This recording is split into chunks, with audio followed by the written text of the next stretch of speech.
عاملين ايه؟ يا رب تكونوا بخير. ما في حاجة على السريع في البيت،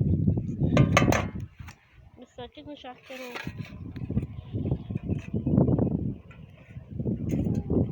حاطين الكيس ده عشان ايه؟ علشان الحلة الغطا مش مظبوط. الله ينور الله ينور. الله ينور على الكانون. لا مش كانون والله، مش غرش. لا خطر.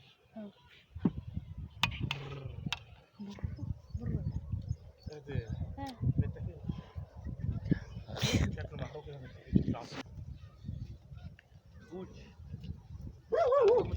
الحتة التانية ولا؟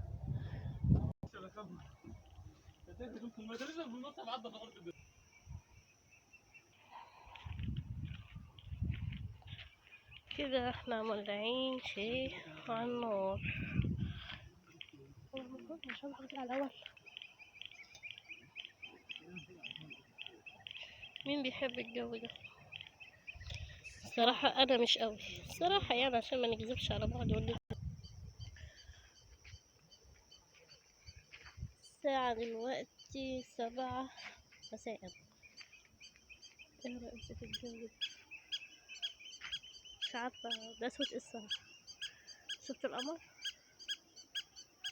ده صوت ايه؟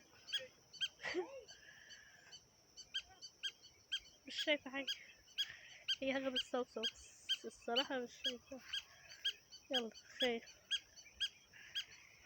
هي ده اللي ما يتقطع كده.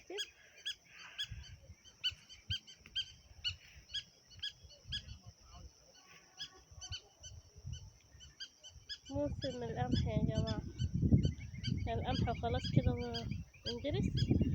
وفي كلمة هناك خالص طبعا الجو خلاص كده. كل سنة وانتم طيبين، كل الفلاحين يا رب طيبين وبصحة وسلامة، ويعود عليهم الأيام بخير.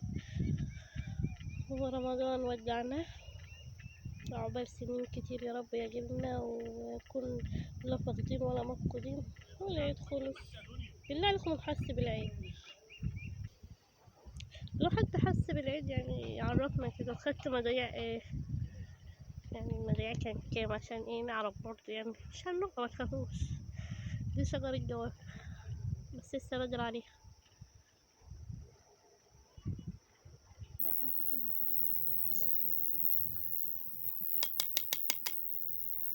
الدنيا اختي بتعمل شاي. اتفضل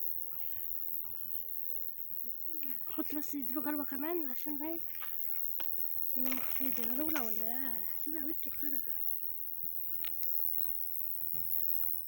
غلوة واحدة خلي. هلب هلب هلب هلب هلب.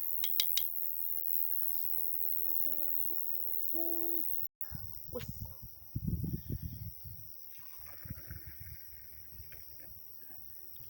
عشان هي بحب الكوباية تبقى في النص كده متبقاش فيها تاني. هي عملت سلام. خدام شاي.